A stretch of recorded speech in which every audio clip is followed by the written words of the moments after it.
사랑하는 주양교회 성도 여러분, 안녕하세요. 이병철 목사입니다. 오늘은 복된 주일입니다. 신령과 진정으로 최선으로 예배드리는 예배자가 되기를 바랍니다. 오늘도 주님께서 예배하신 은혜를 풍성하게 부어주시길 축복합니다. 5월 24일 주일 셀라이프는 두려워하지 말고 기억하라는 제목으로 본문은 신명기 7장 17절에서 26절까지 말씀입니다. 하나님은 이스라엘 백성들이 어떻게 가나안 땅을 정복해야 하는지, 정복하고 난 후에 무엇을 주의해야 하는지 상세하게 말씀해 주시고 계십니다.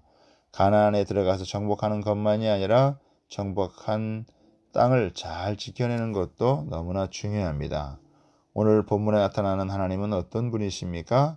하나님은 강대한 적 앞에 선 이스라엘이 과거에 초강국이었던 애굽에서 놀라운 기적의 역사를 행하셨던 것을 기억하길 원하십니다.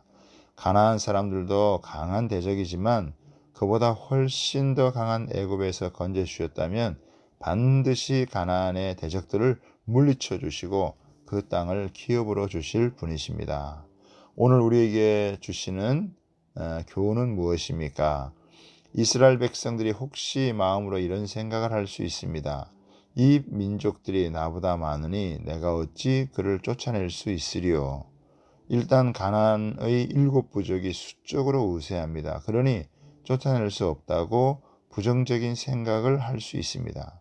하나님은 이스라엘 백성들의 이런 생각을 아시는 분이십니다. 수적인 열세 앞에서 두려움 가운데 있는 이스라엘 백성들을 향해 하나님은 두려워하지 말라고 말씀하십니다. 어떻게 두려움을 극복하고 앞으로 나아갈 수 있는지 오늘 본문을 통해 3가지 교훈을 묵상해 보겠습니다. 첫째는 과거를 기억해야 합니다. 18절에 보면 그들을 두려워하지 말고 내 하나님 여호와께서 바로와 온 애굽에 행하신 것을 잘 기억하라. 두려움은 과거에 우리 가운데 역사하신 하나님을 잊어버릴 때 찾아옵니다.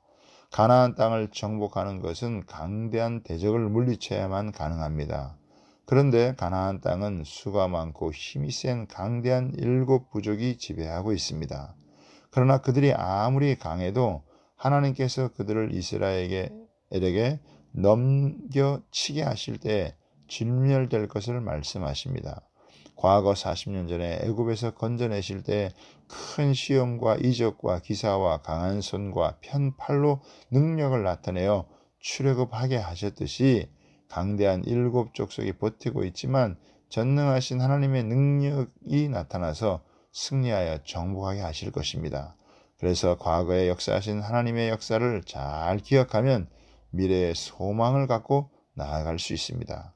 두 번째는 크신 하나님을 두려워해야 합니다. 21절에 보면 너는 그들을 두려워하지 말라. 너희의 하나님 여호와 곧 크고 두려운 하나님이 너희 중에 계심이라. 하나님은 크신 분이십니다.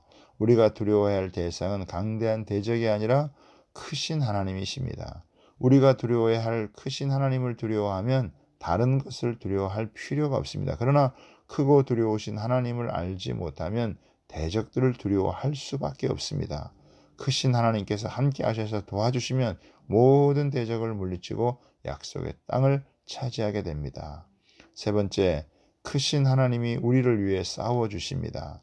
20절에 보면 왕벌을 그들 중에 보내어 그들의 남은 자와 너를 피하여 숨은 자를 멸하시리니 라고 했습니다.